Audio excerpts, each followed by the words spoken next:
As we mentioned earlier, Boris Johnson has announced the end of Plan B coronavirus restrictions for England. Mandatory face masks and COVID passports have been dropped.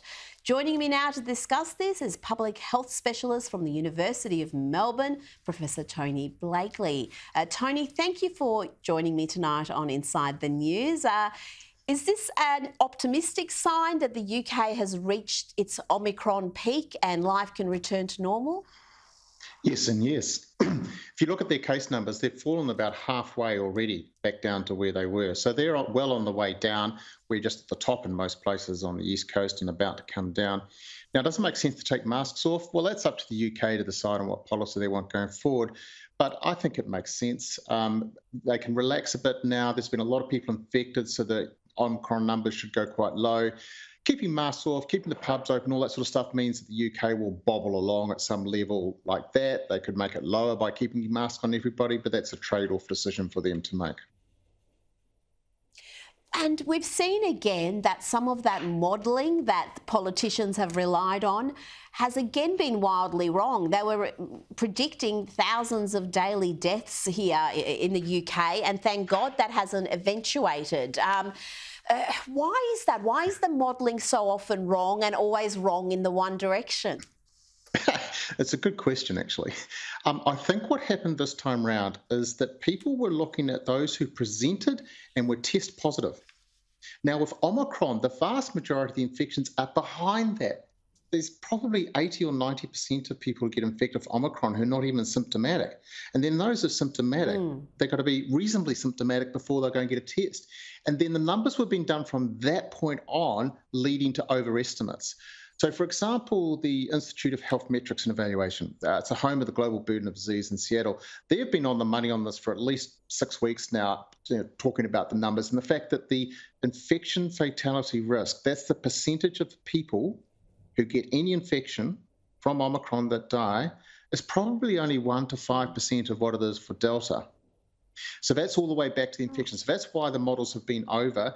Good news is it's not as bad as what we're expecting. If you look at the moment, for example, in Victoria, it looks like we're peaking on hospital numbers here, and it's only, quote unquote, only peaking at about 1,200 cases of people in hospital in any one day. So that's not too bad. And we are in summer, so that probably is helping a little bit, though we've got record numbers for Australia. Now, in the UK, Boris Johnson is saying that the move away from Plan B is partly due to the strong uptake of vaccine boosters in the country. How important are booster shots in the fight against Omicron? And there's been some data come out of Israel that's caused some concern there. Okay, now if we were to rewind the clock back to, let's say, August or September last year, and we all got boosted then, and then up until the end of November, it would have made the Omicron experience so much better. But because Omicron's come so quickly, it's been hard for us to keep up with the boosting. So you need to have been boosted at least, by about 20th December for it to have made a difference here in Australia. So it probably isn't making as much difference as we would like for Omicron, but it still is a good built-in braces underpinning going forward, because that third dose we know for Delta really does improve your protection, and we would assume that it'll give you more protection for whatever next variant is coming our way. Locally, we are seeing some good news as well. We've seen a slight steadying or drop in the cases of hospitalisations. Today was the first time that New South Wales recorded a drop in hospitalisations. Is this a sign that New South Wales is also reaching its Omicron peak and they can look forward to life returning to something approaching normal? Yeah, whatever normal is. But yes, they're peaking. New South Wales is peaking. They've already peaked 2 weeks ago in the infections, so now peaking in hospitalisations. I've been watching Victoria very closely. I think we're just a matter of days off peaking here, and peaking lower than I feared, to be honest. ACT plateaued quite a while ago, but then it's kicked up recently. I'm not quite sure what's going on there. Tasmania's a bit the same. South Australia a little bit lagged. Queensland a little bit lagged. So this thing is moving through very quickly, which is the experience we're seeing in other places. Now, what does this mean for getting back to normal? Well, here is the $64 million question. After we've all had this Omicron and half to 2/3 of us going to get infected, is this the end? Are we exiting this pandemic? Now, there are some people who might argue that it's going to be much more mild.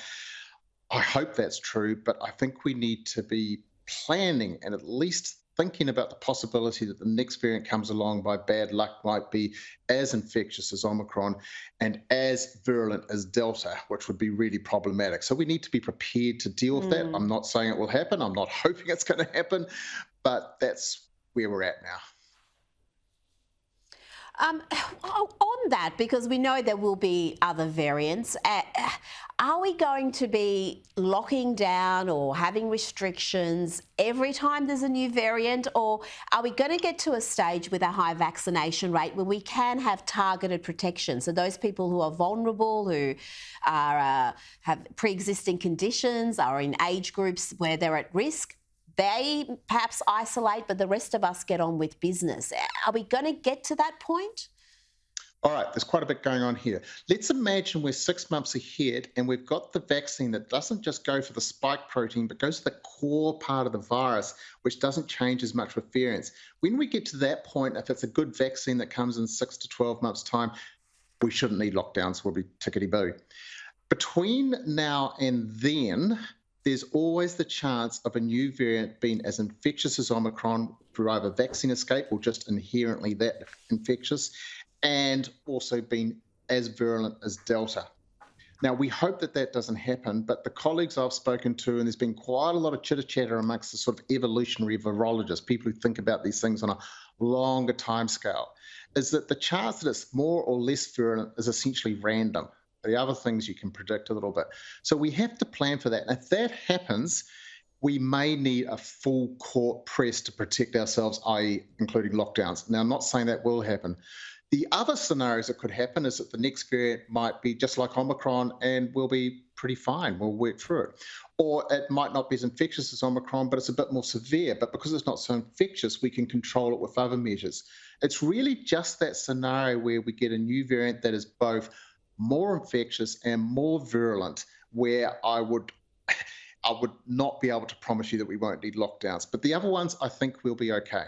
Oh, okay. You've already made me nervous now. You've said the L word, and I'm now fearful of what's to come. But thank you, as always, for your insights, Professor Tony Blakely. Pleasure. Good evening.